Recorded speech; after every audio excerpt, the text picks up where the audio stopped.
Yo, what's up guys, welcome back. So, Domain Monarchs for the new TCG format, so February 2022, and as soon as I saw Emergency Teleport being put to 3 finally for us TCG players, I immediately thought of this deck. And the reason why it's so good, it's because of the small red layer and, well, quantum package, I guess. So triple teleport, the one of blue layer and double red layer. I'm a huge fan of red layer in Monarchs because at the same time it's tribute fodder because you can just special summon it to the field. Plus it can also be a tribute monster, just in case, right? To potentially hit return or you're desperately needing the tribute monster on your side of the field. So it's a super flexible card, and red layer just gains more power if you obviously add in blue layer, but having access to triple teleport. And currently on Master Duel, there's only double emergency teleport, but if it ever gets a ban list and teleport is back again put to 3, I'm definitely going to try this build. I prefer for now this particular build over any other builds because and again, as you saw, is that I'm not running any Idea or Eidos 1-for-1 Foolish anymore because even though they're solid, I kind of prefer this engine because it's so much more flexible. Again, as I mentioned before, blue layer into red layer, that's either tribute fodder or a tribute monster. Again, just getting off domain lock. But again, both engines definitely, you know, suffer the same weaknesses. They're hard countered by Ash Blossom. But then again, as you're seeing like multiple times in the video here today, is that like the first emergency teleport, it's always going to be Ash Blossom bait. And as you know, Ash Blossom is a superb counter against Monarchs, against Tenacity, against the draw card Pantheism, Idea if you still play it right, and so on and so on. But if your opponent does have Ash Blossom, which, you know, they always have, I'd rather, you know, have them hit, let's say, Teleport, rather than Tenacity or Pantheism, right, to dig for more options. Mithra is still there. I definitely like Mithra because of the double tribute summon, obviously, but it gives your opponent the token, the monster on their side of the field, so that potentially blocks Gamma and Imper, or against Sky Strikers, you know, their spells and traps and so on, well, traps. You know what I mean. They're back rows. So I definitely like Mithra.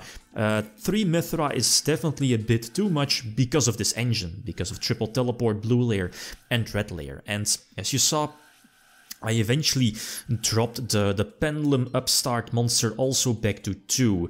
The thing is that it's a superb monster. It's an Upstart plus a Tribute Fodder during your first turn. But the thing is that if you draw multiples of it, it's not that great. Plus, at the same time, because you special summon from your extra deck, you can't use Stormfort in the same turn. So let's say if you're going second, you obviously want to go first. But if you're going second and you open with a Pendulum monster, it's iffy because you definitely want to draw, but as soon as you special summon from the extra deck, you can't go for Stormfort or you can't activate Stormfort in the same turn. So that's actually a big deal. This is a misplay on my part. I mean, you know, I still need to play this more against Adventure PK, but the problem of the deck is that, as something I overlooked, is that the, what is it called, Steeds, the continuous spell, the equip spell, has the capability to bounce back a card from your opponent, so you can just, you know, get yourself out of the domain lock. So if I went for Vanity's Fiend, game over, GG. Like, I always should have gone for Vanity's Fiend, but, I mean, playing in Master Duel format kinda,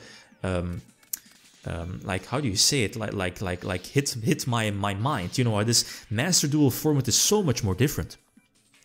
More people meaning the most random stuff like Raigeki, Lightning Storm, mainly Lightning Storm, Duster, you know, stuff that, let's face it, in the TCG we won't see that much in the main deck, that is. But yeah, it is what it is. So, yeah, I'm not winning this one. The problem, and as you see, right, the Pendulum Upstart monster, drawing blue layer, that's, I guess, the biggest weakness of this engine, is that you hard draw the blue layer. It's not that bad because, okay, teleport can you know, still special summon it to the field, but you'd obviously rather want to have it in the deck. So going second against Sky Strikers, this is like, let's say, going first. definitely good opening hand. The Pendulum Upstart would have given me an extra draw, Mithra for the extra tribute summon, so let's say I could have gone for Ether plus extra tribute summon into Majesty with Domain and or March. Delicious, fantastic. But now we need to play for the win. So the Pendulum Upstart, you know, and there's the Ash Blossom, a small hinder, because again, would have searched the Monarch trap, right? The Prime Monarch, so now I definitely try to get a double tribute summon off. Plus, and that's the thing, this is big, not getting off an Ether, that definitely hurts. So get off the, at least get my, whatchamacallit, the Majesty's Fiend on board.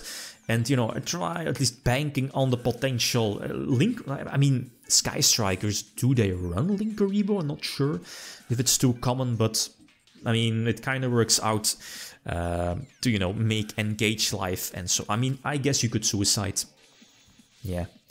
So it doesn't matter, probably not in the end, but this is not going to be my game, especially because Sky Striker is so resilient.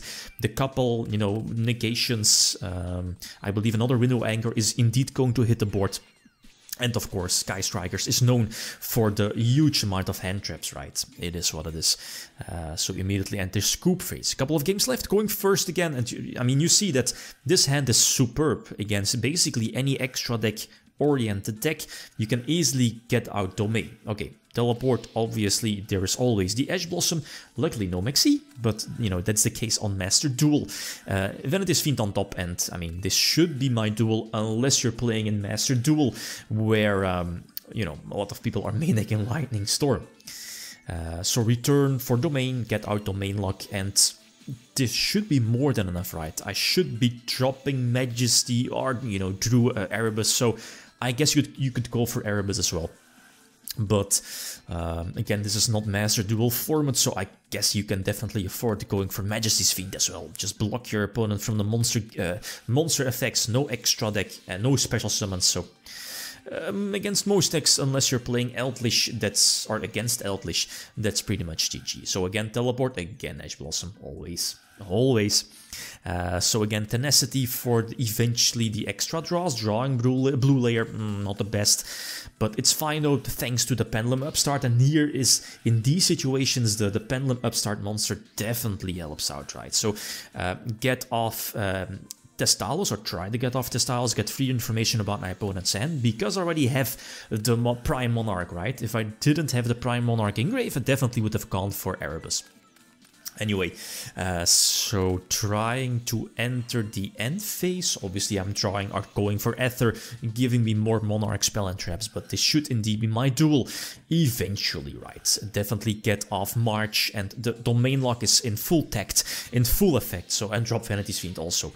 And with March, like, no droplet, no impermanence, so this is definitely my game. So I eventually, yeah, another change that I made is I dropped Kuras. I felt that it wasn't too useful anymore, and I went for Cellular, I believe the name is. I still need to test it out a bit more. It has the same stat as a Monarch. Well, you can use or reveal it with Tenacity, but I'm definitely liking the Teleport engine over any other engine for now. Okay, guys, that's it. Thanks for watching. Feel free to leave a comment or like if you enjoyed the video. Lead them signing out. Peace.